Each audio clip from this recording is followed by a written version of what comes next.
The Ukrainian Army's 47th Mechanized Brigade is running low on M-1 Abrams tanks. But the few tanks the brigade still has left are going out fighting, engaging Russian paratroopers and Marines and potentially North Korean soldiers along the edge of the 250 square mile salient Ukrainian forces carved out of Kursk Oblast in western Russia back in August, Forbes wrote. They are performing quite well, Ukrainian war correspondent Andrii Tsaplienko said on the 47th Mechanized Brigade's dozen or so surviving Abrams. Ukrainian crews have praised the M1's thick protection and accurate fire controls, according to Forbes. The publication notes that it's hard to say whether the 2010s vintage tanks have clashed with any of the thousands of North Korean troops who recently reinforced the Russians in and around Kursk. The tankers are not 100% sure whether the North Koreans were among the enemy units they destroyed.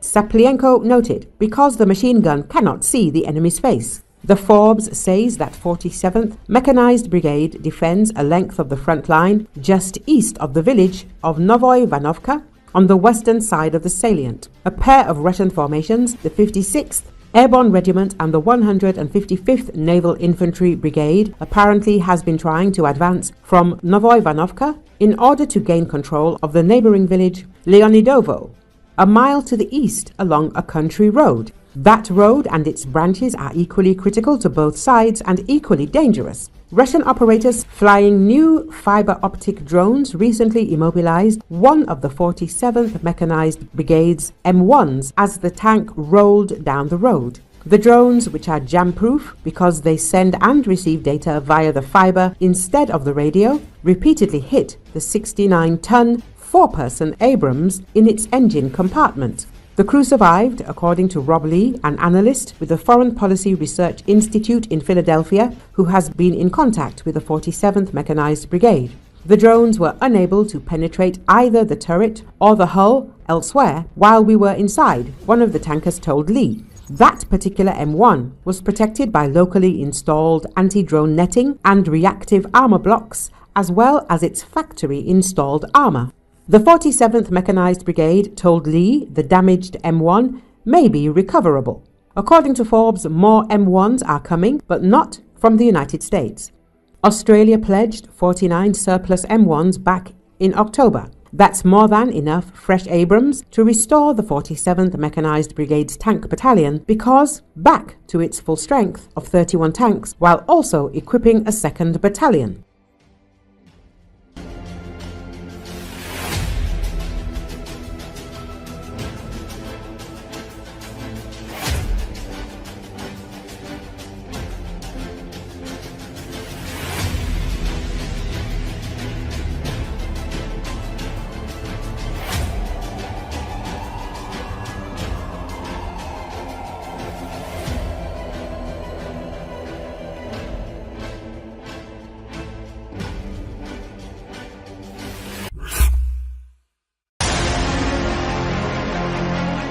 Ukrainian National Guard Reserve Major Oleksiy Hetman has said that Russia is considering using military personnel from North Korea on the territory of Ukraine. There are reports that negotiations have taken place to bring in additional troops from North Korea. Russia likely plans to deploy these soldiers to the territory of Ukraine, Hetman said on Espresso TV.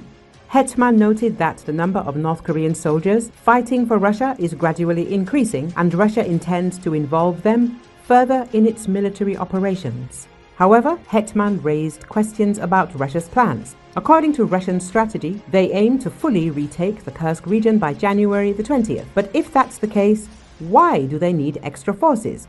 Why bring in North Korean troops? It's possible they won't be placed at the front line, but rather in rear areas, assisting with construction or engineering work. This would allow Russian forces to be redeployed to more critical frontline positions. Hetman added, it should be noted that there has already been a battle between the Ukrainian and North Korean armies in Kursk. At least 100 North Korean troops have been killed while fighting for Russia against Ukraine, a South Korean lawmaker said after an intelligence briefing, the BBC reported on December the 19th. Another 1,000 of Pyongyang's soldiers have been injured. South Korean MP Lee Sung-kwon told reporters, connecting the high casualty rates to the lack of experience with terrain and drone warfare. The comments come after an undisclosed US official estimated for the media that a couple of hundred of North Korean troops have been injured or killed since joining combat earlier this month.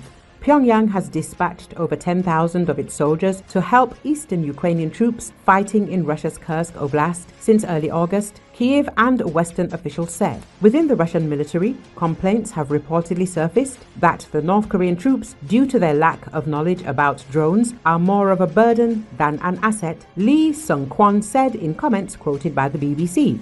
After reporting initial but limited clashes with North Korean troops in the fall, Ukraine said that in December, Russia also began using the soldiers in ground assaults. The full extent of North Korean losses might be difficult to ascertain. As President Volodymyr Zelensky said, Russia is trying to hide the casualties. Pentagon spokesperson Major General Patrick Ryder confirmed on December the 16th that North Korean personnel had engaged in combat operations alongside Russian troops in Kursk Oblast and suffered their first losses.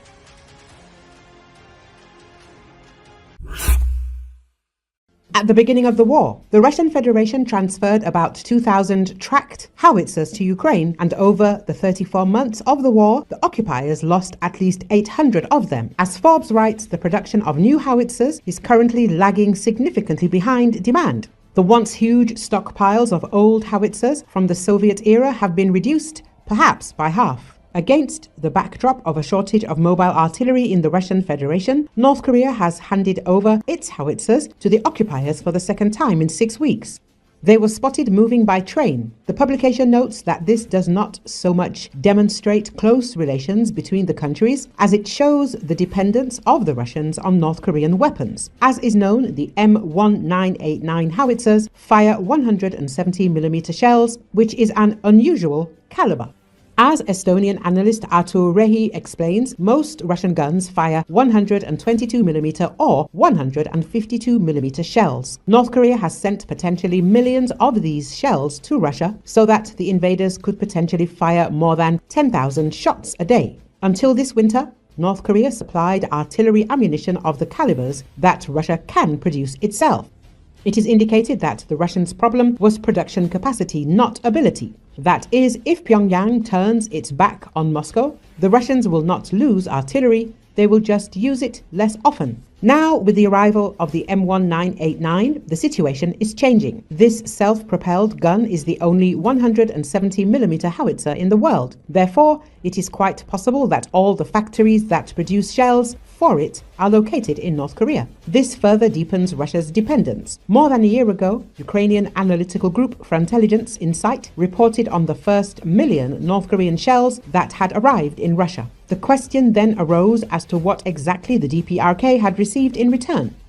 Moscow is likely to transfer missile and submarine technology to Pyongyang, potentially accelerating the North Korean Navy's long-term efforts to develop and deploy quite quiet submarines armed with nuclear weapons or intercontinental ballistic missiles, according to U.S. Navy Admiral Samuel Paparo, head of the U.S. Indo-Pacific Command. It's a one-sided trade that largely favors the North Koreans. The Russians get artillery. The North Koreans could get underwater nuclear weapons. But what choice does Russia have as its depleted artillery corps becomes increasingly North Korean? If Pyongyang doesn't get what it wants, it could effectively turn off an increasing share of Moscow's biggest weapons, the publication concluded.